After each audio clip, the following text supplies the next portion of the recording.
What up, guys and girls? Another brand new video coming at you today. Yes, we are back for another round of AOR Oceania for season number 6 here on the Xbox One. We're here for round number 11 here, the penultimate round of the season here at the Austrian Grand Prix. And it's potentially a championship deciding round because it is only 37 points between New Zealand Ryan and Alan Hugo. You can see where your favourite drivers are on the championship standings. Ferrari has got a 21-point margin, so there's potential that both championships could be decided today, or maybe one could even be decided yet. It's still a bit unknown here, depending on how many points will be, or how many points both teams score across the round. I think it's basically between both Ferrari and Mercedes teams fighting it out for the Constructors' Championship here. And yeah, we're back again with the webcam. I am a bit more fully clothed than last time. I'm wearing my PJs, that's why. Yeah, and yes, I am wearing a dressing gown. Don't doubt me what I wear. Okay, I probably just had a shower or something before this round anyway. But yeah, you can see we're on the second run here on the medium compounded tyres here. We're just going up into what is now known as turn 3 as we lock up big time there, going into the final couple of corners. Up into there, but yeah, that wasn't the ideal, I have to say. But yeah, Austria. I mean, it's been a good track to me in like past games, but I think back to the last time I raced around Austria on this game, especially, it was completely and utterly shit, to be honest, because I think I just made up a random setup and it just massively was not great. Let's be honest, it was absolutely horrible. I don't think I even scored points the last time I was here, but we're hoping to rectify that and maybe get Williams' first points of the season. Unfortunately, my teammate is not racing this round here in Austria, and I don't think he's racing in the last round, which will be obviously Brazil, due to the fact that I think where he lives, I think he lives in the ACT, they had the 2 public holidays, so yeah, lucky him. But anyway, first lap down was, still last at the moment here, with what was it, a 106 point, no, hang on, let me see if I can. The first lap was 11.7, obviously. 6.8 was the next run. We're just about to complete probably our best run here on the mediums. It's a 105.969. This is in P11, not too bad, as Alan Hugo is doing everything right he can to keep the championship alive going into Brazil. Because like I said, 37 points. He needs to get that gap to within about 25, 26 points, I think it is, from memory, just to keep, just have any hope of the championship alive. Or yeah, 25, 26, or 20. Let me say that again. 26 points or under, basically, to keep the championship alive into Brazil. But if it's above that, forget about it. Our fastest lap is a 1 minute 5.9. And New Zealand Ryan will potentially win his 5th AOR Oceania Championship. It's incredible what this man is. He can achieve no wrong here. It doesn't matter what game you give him. Literally, since I've been racing with him in F1 2017, doesn't matter what game you give him. He just comes out of the blocks firing, and he's there or thereabouts in the championship. Of course, remember back to season 3, probably it was a close championship fight back then. We won't go into what happened there, but with a certain person, but and this one is looking pretty close as well. There's been a pretty close championship all around, with the top 3 obviously, with Darcy Jarrett obviously returning after his little break in season 5. But anyway, we're first run on the soft compounded tyres was invalidated at turn 1, so that was ideal. The second run was a little bit better here. We've only got 2 laps of fuel We're about to left. cross the line now. We go back up into P11 with a 1 minute. Let me see if I can.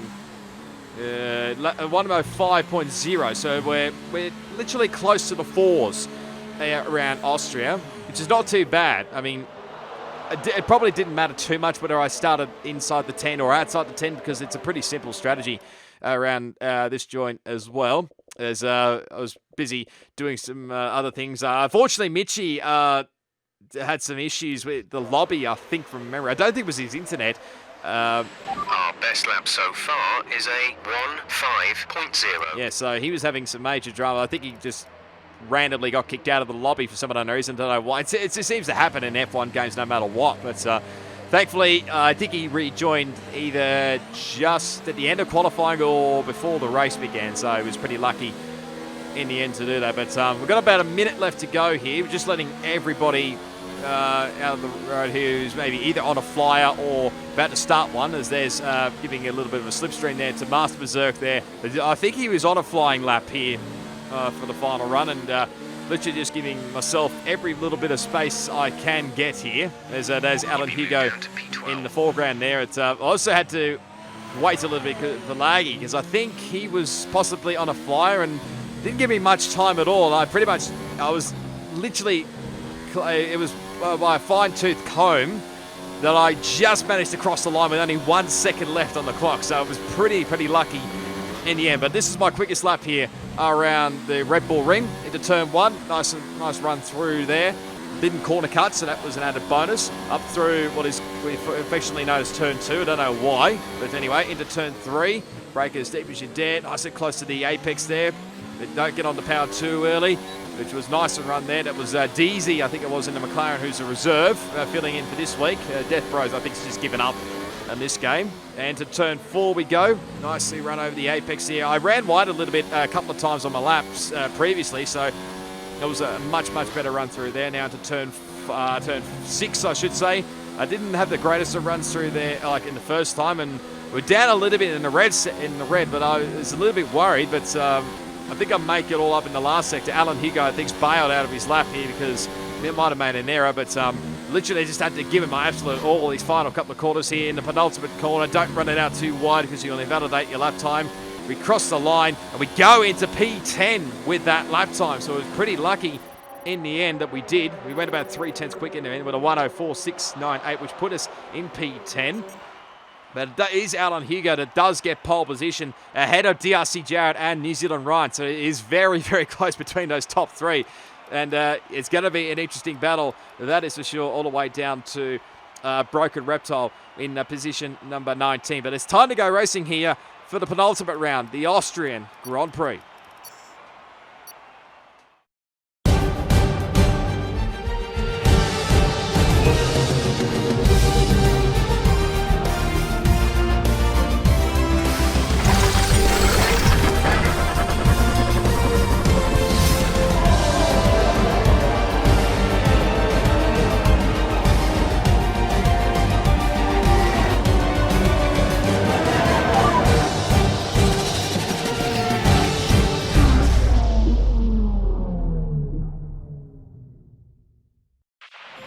Of cars on the grid today. Make sure you steer clear of any incidents going into turn 1.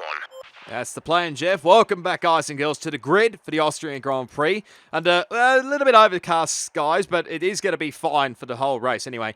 And race strategy-wise, it is a pretty simple one-stop strategy around here. Softs tyres onto the medium compound tyres. There is the other option of softs to hards, but I don't think anybody will utilise that. There's, like I said, Mitchie rejoined just in time for the race, so he didn't miss out on anything too majorly there as we set off now for the formation lap. Okay, our system checks are good. We need to stay in formation and start bringing the car up to temperature, please. Get some load into the tyres and work the brakes. We want them nice and warm by the end of the lap. Thank you, Jeffrey, as always. And I'll leave a link down below in the description. I'll probably mention it many a times, but this race was literally epic. You have to go watch the live stream here. Unfortunately, I didn't get much of the live stream clips because I'm basically like trying to catch up with videos. So I sincerely apologise to the guys who were fighting for the championship. But hopefully I'll maybe rectify that for next season, hopefully. But anyway, we'll line ourselves up on the grid for the second to last time for season number 6 here. And we're on the inside line here. If we get a decent start, we may have a good run into turn 1 and maybe grab some position. So here we go. We're all set for round 11 at Austria. 5 red lights. Let's do it around the Red Bull Ring, and it's a good start compared to Laggy. He doesn't get a great start off the line there. We're going to keep the inside line here into turn 1, not breaking too late because we don't want to get into dramas. We've got Cortez. There's dramas already. And myself and Laggy have been spun around. We're trying to get quickly back onto the racetrack as quick as we can. Laggy as well, we're caught up in all that as well. It all happened so quickly. I was even shocked myself that incident happened, but when I watch the footage back, you'll understand why. As we did turn 1, obviously I cut the track into turn 1, but I accidentally squeezed because you probably didn't see it, but Dubstep was actually the cork, the one in the middle there.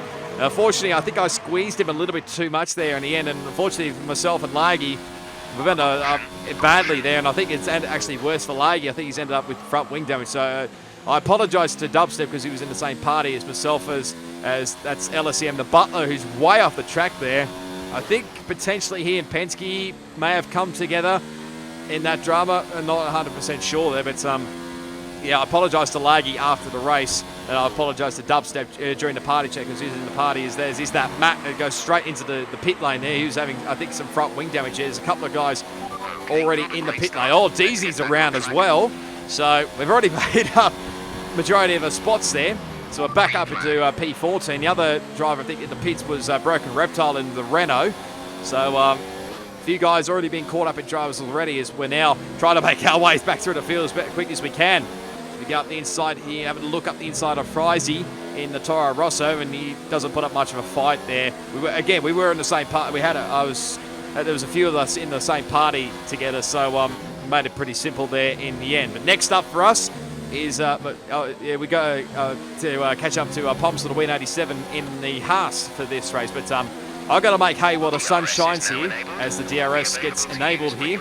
But I've got to make hay while the sun shines because the soft tyres, I mean, they can go a fair distance in this race, but they will wear out quite. The softs will obviously wear out compared to everybody on the medium compounded tyres. So I have to literally get past these guys as quick as we possibly can. There's a bit of a lag moment there. That was unfortunately on my screen there. As we get up the inside there of Poms and we get the better drive out of the corner, get the DRS, and we instantly pull away there. Up into P12 we go there. But I had to skip a few more laps here because not much really happened, to be honest here. We finally caught up to the back of the Racing Point there of Withers, who's also on the medium compounded tyres. There was a bit of everyone was sort of a bit stretched out there, apart from the leaders, which we'll come to that in a moment or two. But we're just trying to see where we can get past Withers here. But had to think about it a couple of times in the back straight there between turns 3 and 4, but not quite close enough there. But we're literally right up the rear end now of the Racing Point here, is just checking the tyres to see how they are. Not too bad at the moment. We're taking it nice course. I did think about going into turn 1, but I think this is probably either this straight here or the next one's probably the ideal line to get the passes done here, as we're going to go right round the outside here. He's going to make us work hard for it. As we break deep as we dare to just make the corner. He has a little look up the inside there, does Withers, but we get the much better traction out of the corner there. We didn't get the DRS actually. I think Withers might have got that, but we got much better drive out of there.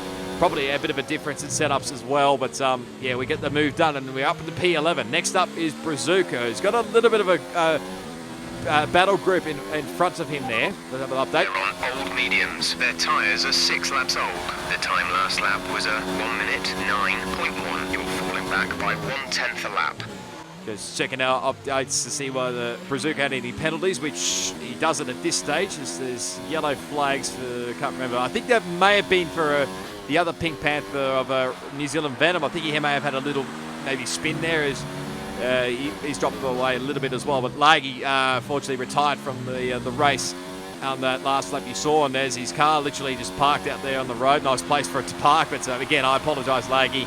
That little squeeze there, and unfortunately got caught up in it as well. Careful on the tyres. Our data is showing some wear. Most likely you'll be able to feel it. Yeah, Jeff just giving us the lowdown there on the tyres. I mean, it didn't feel too bad. I was making sure I didn't wear them out too much there. You can see it shifting up very, very early there. You can probably see the top 4, that the Mercedes, that Red Bull, and the 2 Ferrari dots. That's what the top 4 is at the moment with DRC Jarrett. You're lapping around a second faster than the car ahead. Keep this up. DRC Jarrett, Alan Hugo, New Zealand rider. Master Berserk showing some pretty good pace. He's been actually very consistent this season as Berserk, as now we've got a DRS failure here on lap 10. Thankfully, it's not pretty much a similar story to what happened back in season 3 when it was got stuck open in the last few laps. Will be offline. There's a fault with the rear wing system. Stay out. We can work on a fix remotely. And probably didn't affect us too much because obviously we're not really around anybody really. We had a fair gap to Withers behind and the gap to Brazuca in front as well. But we are slowly but surely just starting to bring that gap down a little bit as we pick up our first time penalty of the race. I was hoping to minimise the amount of track limits I got around this track. Just if anybody had any penalties, I'd probably gain some spots at the end of the race. But first, the lead group's actually pitted. Alan Hugo, there he is in the foreground there. He's onto the medium compound tyres. I thought it was actually a little bit early to come into the medium compound tyres, but obviously he's got confidence, especially, like I said, he's got to keep the championship alive as Ellisy and the Butler's now retired from the Grand Prix. I think he was down a lap, but as we now go for a spin at the penultimate corner there, that was all very weird there as we try to avoid the wall as best we can. Literally had to do not my best three-point turn, but I think in the end we only lost the one spot in the end. But in all that, I probably lost myself a lot of time there, and I felt like I probably could have gained it back at after the pit stops. But yeah, that's probably ruined it now. I probably would have been maybe a lot more closer to maybe the guys I was close with in the early part of the stage. Here's a replay of it. Don't know what happened here. Just the rear end just went again. Pretty similar, I think, to the last time out in Canada, really. Yeah, I was not thrilled, as you can probably tell, but again, it just seems to happen. It's like the second race in a row. I mean, it's only my second race back, I know, but that was definitely not the ideal situation anyway. But I think that at that point the tyres were literally gone. So that might have been something to do with it as well. But we are going to pit at the end of this lap. We're going to let Max go through here because he's obviously pitted already, and we're not really going to hold him up too much here. He's obviously, even though he's not part of the lead group with the top four, he's still been there or thereabouts consistent, and he's obviously part of the Mercedes team that's keeping the Constructors' Championship alive. But anyway, we're diving in now into the pit lane. I think we're the only one here that's going to dive it in the pit lane. So we did pretty well here to get 13 odd laps on the soft compound tyres, but onto the mediums we go. Nice stop, away we go. And we're going to pop out and probably in between both Frizy and Broken Reptile here. So I think there goes Frizy's already gone blind, and we've just come out ahead of Broken Reptile. So we should be okay. Now the recovery drive begins, and maybe hopefully getting a top 10 result, getting the first points for Williams there. As you can see, we're closing in here on Frizy in the foreground. It's yellow flags ahead, and it's one of the Haas cars there. I wasn't sure. I think it may be Brazuca, and I think he was fighting inside the top 10, if I'm not mistaken. Manage your tyres. Jeff telling me to manage my tyres, even though it's already lap 16, and I've only been on these tyres for literally a lap. So you're increasing the gap to the car behind by a few seconds per lap. We are Keep this up. pulling away from Broken Reptile here, and Frizy wasn't going to put up much of a fight here. As we get up, go around the outside here, make sure as we get it done there at turn 3, up into 14th place. Next up is that Matt, who did come in at the end of lap 1. So, I mean, I'd be doubtful if he took those medium tyres to the end of the race. And there's my confirmed that it was Brazuca that did have a spin. And like I said, I think he was in the top 10. So that's potentially one driver possibly out of the way. So we'll get an update on Matt. They're on old mediums. Their tyres are 15 laps old.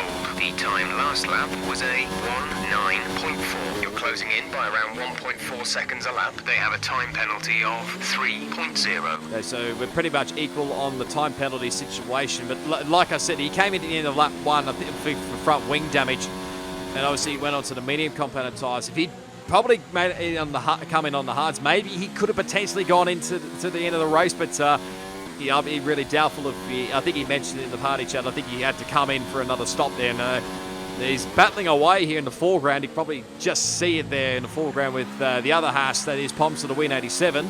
I think Matt gets the move done. That's for P11 in this race. So we're only really a couple of positions away from the top 10. I knew there was only a couple of guys left to pit, as there goes one right on cue at the end of lap 20, beginning lap 21. There's Poms coming in for the pit lane as well as Withers. He's another one coming into the pits, but he's going on the soft compounded tyres. And gotta be honest, I was a little bit worried. I mean, with the pace that obviously the softer compounded tyres have, the pace, Withers might close in on me a little bit, but how much he would burn the tyres would be the big thing. It is 2.7 seconds. We are starting to close in here on Matt here for position number 10 here. So the lap 22, we'll get an update from behind with the Withers. They're on old mediums. Their tyres are 20 laps old. The time last lap was a 1:09.7, 1.2 seconds advantage per lap. They have a time penalty of 3.0. Correction, is that Matt I meant, not Withers behind, but yeah, we did have a little error going down into turn 3 there, but Yeah, well, not too bad as Matt now comes into the pit lane, which puts us into the points-paying position. So like I said, Brazuca, that spin that Brazuca had earlier, he was in the top 10. So there's one spot we've got there, and I think Dubstep's just come in as well. Is gaining on you by 0.5 a lap. You can tell I was a little bit worried by the speed that Withers had on the soft compounded tyres, but how much he would burn up the tyres would be the next question. Our gap behind is 4.5 seconds. They're on fresh softs. Their tyres are 2 laps old. The time last lap was a 1:8.5. Okay, so he's got 0 penalties and I've got 1. So I mean, if you got the gap within 3 seconds, it'd be very, very close. I think we'll update on Dubstep. They're on fresh softs. Their tyres are 2 laps old. The time last lap was a 1:07.1. You're dropping back by around 1.4 seconds. They have a time penalty of 3.0. Okay, he was equal on penalties as well. But I mean, if you think about it, if I didn't have that spin earlier on, imagine probably how close I probably would have been to Dubstep. I'd probably be near or thereabouts near him anyway. So I could have been fighting for a bit more higher position here. But obviously the spin 11.7 seconds. Didn't help things. And obviously he's on the fresh soft compounded tyres and he was easily pulling away. Broken Reptile did retire from the Grand Prix coming into the pit lane as we get a track limits warning there. That's fourth, I think, for the race. We get a little bit sideways as well. Coming out of turn 1 here, but yeah, I mean, not really much happened here. Pulling out a second a lap on the car behind. I did get a little bit, like I said, did get a little bit worried about the gap behind, but then it started to go out a little bit more, like Jeff said. So I think I'm pretty okay at the current moment here with finishing in the points paying position here. But just have a look at this. You probably see a bunch of group here going down into turn 4 now. That's pretty much the lead group. Look how close they are. And like I said, I'll leave the lead down below in the live stream if you want to go check it out. But literally, it was epic. The gap to the car behind is 7.0 seconds. They're on old hards. Their tyres are 16 laps old. The time last lap was a 1:8.7. They have a time penalty of 6.0. Okay, Brazuca's got one more time penalty than us, and he's just passed with us for P11 as Poms gets the fastest lap of the race. His yellow flags is with the lead group, and I think that might be Alan Hugo. That's had a bit of a spin. I think when we discussed it in the party chat, was there contact with someone in there, but the actual fact is that Hugo just, I think, made an error. You'll see it on the live stream. Okay, I'm sure you can feel it already, but we're starting to notice some tyre wear now. They should be good for a while longer, though. So Poms again, it's another fastest lap of the race, but I think it was just an error there for Alan Hugo. I think he just went for a move that was probably not on there with that DRC Jarrett, and that ended badly for Hugo, and that possibly is good enough, I think, for Ryan to claim the championship because he's won the Grand Prix. And we'll get confirmation of that in a moment or two. But we're coming around the final corner to score Williams' first point of the season. And even our first point of the season gets in there. Beautiful stuff all round. Probably should have had points back at Canada last time out. But it was a great way to finish. That's confirmation there. Matt obviously finishes P11. So we had enough gap in the end to get the final points paying position. So, but it is New Zealand Ryan that takes the race victory, and I think that's enough to claim the championship because Alan Hugo is not on the podium. DRC Jarrett comes home in second place, and Master Berserk, I believe this is his first podium since season 2 right here in Austria. So it's been a fair while between drinks for Berserk to get back onto the top, onto the podium. But like I said, he's having a consistent season all round. So great job from Berserk. And there's the confirmation. Unfortunately, I forgot to remove the webcam, so I apologise. It's New Zealand Ryan, DRC Jarrett, Master Berserk 1, 2, and 3. Alan Hugo, I think, dropped to 5th at one point, but got back into 4th. Head of New Zealand Venom, Penske, Max Mate, Saviour Mince Pie, Dubstep, and myself running out the top 10. You probably could tell if I didn't have that error, I probably would have been close to Dubstep and Saviour Mince Pie. But anyway, it is what it is. Matt in 11th, Brazuca 12th, Withers 13th, Frizy 14th. DZ in 5th, Pops will win 15th, DZ in 16th, and Broken Reptile, Ellis and the Butler, and that leggy person rounding out in the points paying positions. But there's the championship, so it is confirmed. Ryan is a 5-time AOR Oceania champion, so big congrats to him. 50 points clear of Alan Hugo, who cannot make any more plays. I think he nearly got second place wrapped up, but not quite. And yeah, DRC Jarrett in position 3. I think he's pretty much got that wrapped up in the end. I could be wrong. My maths might be all over the shop. New Zealand Venom, Max Mate, Master Berserk. Still some minor places probably to filter out. But Ellis and the Butler, Penske, that lagging person, and Top Banter, rounding out your top 10. That's right, top EVs. Couldn't race the final 3 races, I don't think, from memory. Just outside is that Matt in P11. Just ahead of Savvy Mince Pie there. It's pretty close, like I said, in the minor placings. Dubstep, Death Bro, like I said, hasn't been turning up. Benny F1, he missed this race. Bazooka, Frizy, and myself getting the first points for Williams, which means obviously Calbo is the one that hasn't scored any points overall this season. But constructors-wise, I think from what I heard from Mitchie in the live stream, we'll get to the constructors in a moment or two, once it flicks over to hopefully very shortly. And hopefully it does pretty soon. But there we go. So Ferrari have a 43-point gap over Mercedes in the Constructors' Championship. I think from memory, it was only 2 points was separating Ferrari from claiming the Constructors' Championship. But I think they've nearly got that one in the bag. Red Bull are in P3 ahead of Racing Point in P4, Alfa Romeo in P5, Renault in P6. McLaren in P7. There's still some minor placings to filter out in the Constructors. Toro Rosso, I mentioned McLaren in P7, Toro Rosso, Haas, and Williams with the only points of their season so far, thanks to me. But anyway, that's it for this round of Austria. Hopefully you enjoyed it. And give the big smash on that like button. As always, you can leave the comments down below. Subscribe to my channel for plenty more AOR Oceania content on FY 2019, plus plenty more video gaming content as well. As always, all my social media links will be down in the description. Plus, I'll leave a link down below to the AOI website, their Twitter channel, their YouTube channel, plus the link to the live stream. Go check out the live stream because it is epic to watch, that is for sure. But yeah, one more race to go for Season 6, which will be at the Brazilian Grand Prix. Hopefully we can finish off on a high. But until then, it is goodbye, and I'll see you all next time.